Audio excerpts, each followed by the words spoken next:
We have launched. Welcome, everybody. Planet Green Trees, officially episode 154.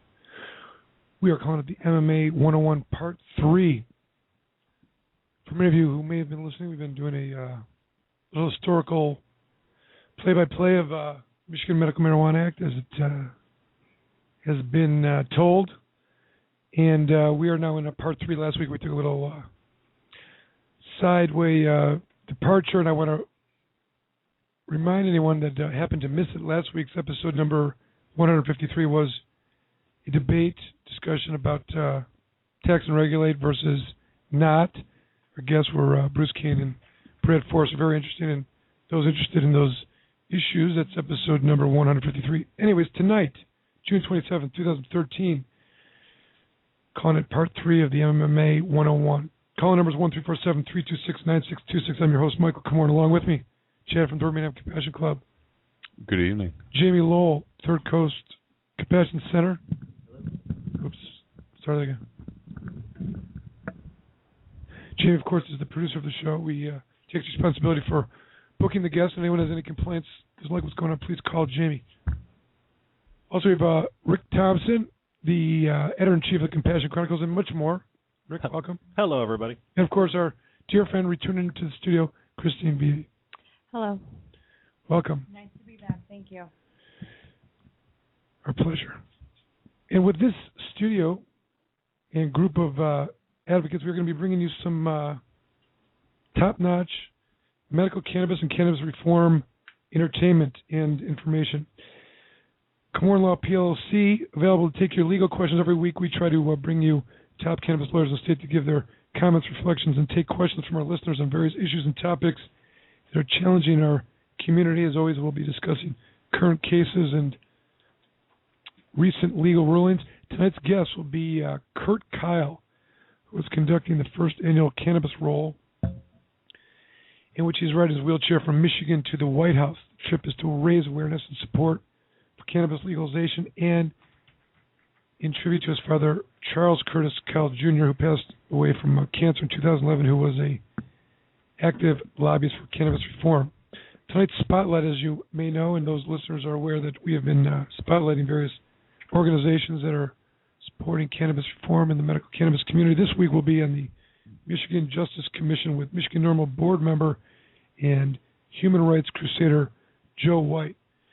Joe White, of course, has been on our show before. He's a good friend of the community and is well-spoken on a lot of different topics, but I was fascinated last time. I'm going to ask him a lot about this when he calls in, about the Michelle Alexander's book and some of the different theories, principles that she's identified. Also, the Human Solution group with Steve and Marie Green will be calling in to discuss their situation, and they're also the American Drug War 2, Cannabis Destiny by Kevin Booth at the AMC Theater at the Great Lakes Crossing Mall. Steve will be calling in after and give us updates. Of course, I'm going to rant in a little while.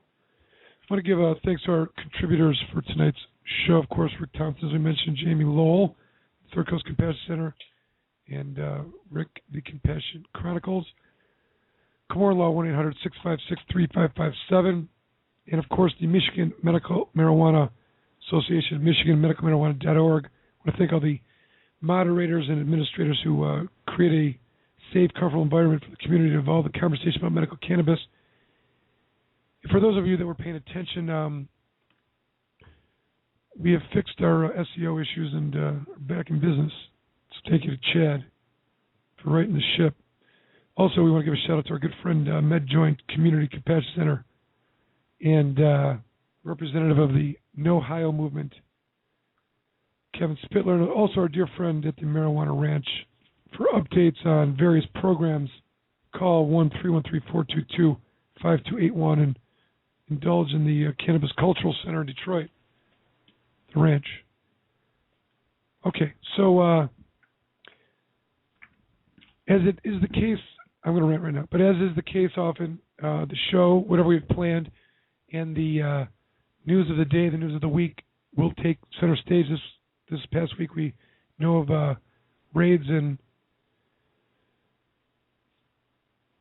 Springfield, Michigan. Kalamazoo is what I understand, and it's always devastating that we know a lot of people in the community have become to rely on dispensaries, and in a lot of jurisdictions they've gone on and survived and not caused any issues or quote-unquote nuisances. That is a critical issue in the one Supreme Court case that addresses this. But people may wonder, why or how could one defend themselves, and there's a lot of misguided interpretation of what the Supreme Court has said on legality and arrestable and what. And I want to kind of, in the spirit of the title of the show, the MMA 101 Part 3, I want to talk about kind of where we are in this stage of the history of things. And I think that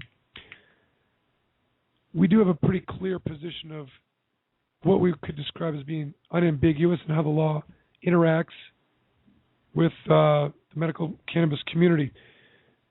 And I'm going to discuss that a little bit about, and then we're going to take a break and get into our callers. And this really goes to the defense of how somebody who has been arrested or prosecuted for operating a dispensary, how they would defend themselves and what it means to be arrestable, what a nuisance is, and what is an affirmative defense. So let's talk about that a little bit. Let's take the example of what we're probably going to see or hear of in terms of this dispensary that was raided, or dispensaries that were raided, as the transfers that took place will be called illegal by the police. The theory of the prosecution will involve selling marijuana to persons, patients. They may have been carded, they may have had fake cards, but the argument will be that they were done to individuals that the caregiver, person behind the counter, was not directly connected to, and that the transfer of medicine may have been for a patient who without question was a sick patient, but the fact that the transfer took place to a patient who the caregiver behind the counter was not directly connected to, we know the law says is an arrestable offense. Arrestable because arrestable behavior is a nuisance. If it's not a nuisance, one might argue, and the city has given you permission to be there, and they've legislated away or provided guidance or written an ordinance that says it's not a nuisance, it'd be difficult to make that case, which is what the McQueen case talks about. But it's very clear, and I don't think anyone can argue with the fact that type of transfers that are going to be protected are limited to the 5 patients to which the caregiver is directly connected to. However, that patient who's connected to the caregiver can acquire it from any caregiver. So as the McQueen case said, the transaction there is what we call an asymmetrical protection. There's a presumption that exists that the marijuana at issue that's being transferred to the patient is for the medical use of the patient when they are connected, when the caregiver is connected, because they know it's a relationship plus. It's a person with a card plus because they know more, and this presumption exists that provides protections against arrest, prosecution, and any penalty. And in order to understand the way in which Section 4 works with Section 8, you have to understand where the Michigan Medical Marijuana Act stands as it relates to the prohibitions that exist in Michigan prior to and currently in the Michigan Penal Code, and more specifically, the Public Health Code. All marijuana prohibitions in Michigan are outlined by the Public Health Code. Any activity involving marijuana is illegal according to Michigan law. This is not my interpretation. This is the interpretation of the Supreme Court. And over again, we hear in these opinions that marijuana, medical marijuana, was not made legal in Michigan with the passage of the Michigan Medical Marijuana Act. What it did is it created exemptions for behavior that would have normally been illegal.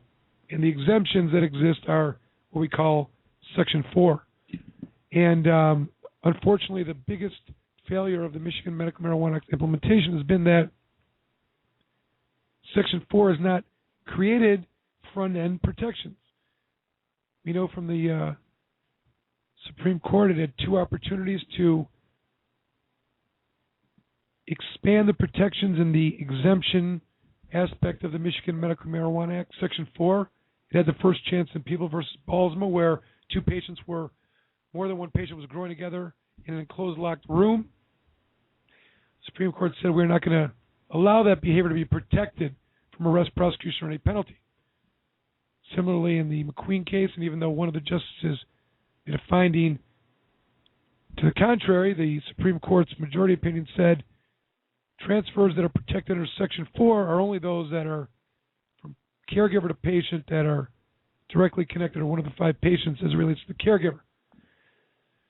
So these protections in Section 4 are exemptions from what would normally be illegal behavior under the Public Health Code, as it's been told and interpreted by the courts in the state of Michigan.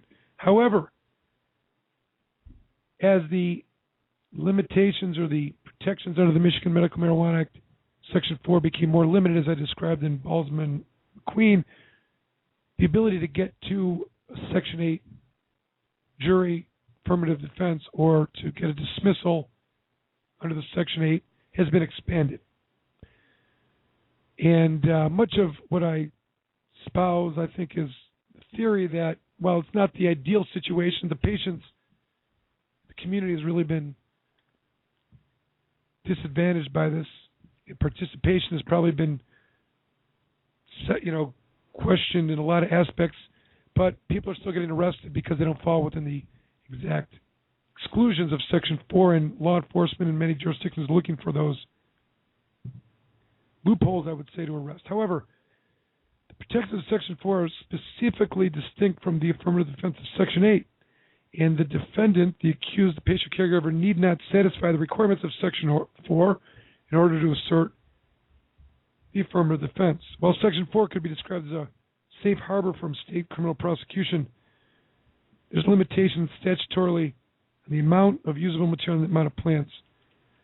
There's also the requirement of Section 6, which is that there must be an identification card valid. However, Section 8 does not have these requirements. And when we talk about the defense of transfers, maybe in a compassion club, dispensary, a safe harbor site, it's not about the business.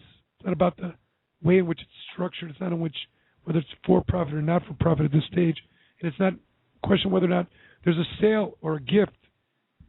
What it's about is whether or not transaction for the patient's treatment of their serious debilitating medical condition. What do I mean by that? I mean that all those limitations of Section 4 quantity are irrelevant. One could say, I would never admit this publicly or even suggest it, but one could argue that 2.5 ounces, which is the statutory allowable amount under Section 4, is too much under Section 8. I don't think that would be the case, and I really would say it's per se a reasonable amount, but the point is that Section 8 allows any individual to assert a medical marijuana defense to any charges involving marijuana where they can establish at a evidentiary hearing the 3 prongs of Section 8. And if they do, and there's no questions that exist, material questions of fact, legal mambo-jambo as to whether or not there's anything's been rebutted, whether it's court without question believes that anyone that listens to this testimony would agree that this is all for medical purposes. If that's the mindset the court finds itself in after hearing the testimony, it should dismiss the charges. If at the end of the testimony and presentation of the evidence, the court finds that some people could disagree. Some people may say that 3 pounds that defense counsel is arguing is necessary to treat the patient's serious debilitating condition or to keep an uninterrupted supply because they harvest their plants only one time a year because it's an outdoor grow, or that they're making concentrates from large quantities of bud or flour. The judge might say, well, it sounds good, but let a jury decide. That would be a material question of fact, issues for the jury. Only if the court made a finding that there was no evidence established, some evidence of prima facie showing, some evidence behind just saying it to the 3 prongs, only in those instances would a defendant accused be denied the right to present a medical marijuana defense before a jury, and if that did happen, they'd be entitled to a interlocutory appeal. So before they go to trial, they'd have an opportunity to go before the Court of Appeals or the Circuit Court if they were coming from the District Court. But understand there's no requirements of Section 8 of an enclosed locked facility. There's no requirements of an amount. no requirements of a number of plants, nor the amount of cannabis one might have per se, assuming you can make the case in Section 8 of the 3 prongs. Furthermore, no card is required. I can't emphasize that enough. And thus the transfers, whether it be someone who's got a card or not, to a patient is a defendable act. And the significance is that not to get hung up on the limits of Section 4 when looking at Section 8. And specifically, when you look at and take the plain meaning of Section 8, says that except as provided in Section 7b, a patient's primary caregiver, if any. Now, a patient, as is defined here, is not somebody with a card. And a patient's primary caregiver is defined Section 3 of the Michigan Medical Marijuana Act as an individual 21 years of age or older who has no prior felony drug convictions or other felonies within 10 years and is willing to assist in the medical use of cannabis. That is what a caregiver is. There's no requirement here for a card. I've got in arguments with prosecutors as to, well, in your Section 8, I want to know what patients you're going to call that they're connected to. I go, there's no requirement of that. What are you talking about? This is an expansive, wide, broad defense. It applies to registered and unregistered patients and caregivers. And as the initiative says, allows them to assert a defense to any charges involving marijuana. Any charges involving marijuana. And if they do, and they can establish the 3 prongs of Section 8, charges shall be dismissed. And it is presumptive that it's for medical purposes where the 3 prongs are established. Now, key, of course, is being able to present evidence to establish your 3 prongs of Section 8. I've already spent too much time today talking about this, and I talk a lot about it, but I will go back to it that the most significant, as I see it at this point, is that many of the patients in our community have been misguided in believing that going to a physician once, paying $50 and having them sign a document and leave is going to satisfy the prong 1 requirement that a physician has stated that in their professional opinion after completed full assessment, patient's medical history and current medical condition, in the course of a bona fide physician-patient relationship, that the patient is likely to receive therapeutic or palliative benefit from the medical use of marijuana or treat or alleviate the patient's serious or debilitating medical condition, blah, blah, blah. I say this not so much as a requirement of the physician knowing or understanding medical cannabis. I say this not that they need to fully make a diagnosis of a medical condition. What I'm saying is that the focus of Section 8 defense and prong 1 is and continues to be the bona fide relationship. So, it's a matter of course, it's time for the patients to start understanding that they need to see the doctor on a regular basis. And that means return visits throughout the year, and it means phone calls to the office and providing the doctors with follow-up information about how cannabis is assisting or not in the treatment of your debilitating conditions. It's time for caregivers to start taking responsibility for making certain their patients' information makes its way back to the doctor's office. It's time for patients to start taking responsibility for their charts, because what's happening is physicians are showing up in the condition that I described with merely a certification and a second payment receipt in the medical chart on the recertification. That's all you have. And when the doctors ask, what can you say about the patient? There's very little they can say. That has to stop. The doctors that are doing certifications need to be empowered with the information for the patients, but they also have to be not afraid and willing to come defend their certifications in court. This is not happening, and this is a very important point that the community needs to understand in the direction that we need to go in. The other aspects of the Act are of Section 8 are also significant. I mentioned earlier the discussion of reasonable amount, but the critical issue for the dispensaries, and if any dispensary owners or friends of the dispensaries that were rated are listening, this is going to be a critical issue, and it can be accomplished. It's imperative that the case be made that the transferring of medicine was for the patient's to treat the patient's serious or debilitating condition and not for some other reason. This can be done in a number of different ways. It's got to be done effectively, and it's got to be done taking a lot of factors into consideration. But it is all about, in a nutshell, not a statutory protection from exclusions for behavior that would be normally illegal. It is about making the case that it's for medical purposes. And the way you're going to do that in anticipation of trouble you're going to have in court is to contemplate the doctor. And for moving forward from this point, if there's any transfer issues, it's about being able to establish evidence that the cannabis at issue was going for and to treat the patient's serious or debilitating condition, and not for some other reason. And I'm going to talk a little bit more about this as the show goes on, and maybe fill in some of the blanks, answer some questions, and take some comments from our astute in-studio participants. But Section 8 is a tool, I would argue, of success. And we know now at this point, looking back, what needs to be done in order to fill in the blanks and be ready for it. And I've mentioned many, many times that the tools that have been provided by the Supreme Court is a path to end the insanity that is existing in the courts about medical cannabis. And by getting to juries or getting cases dismissed, it's going to force prosecutors and judges and law enforcement to change the way they're going to look at medical cannabis, because they're going to hear the wrath of the community who are going to be sitting on the juries who voted for Michigan medical marijuana. And in those situations, we can finally have the will of the people realized. That's the rant. You listen to Planet Rangers. We're going to be right back. The call number is 1-347-326-9626.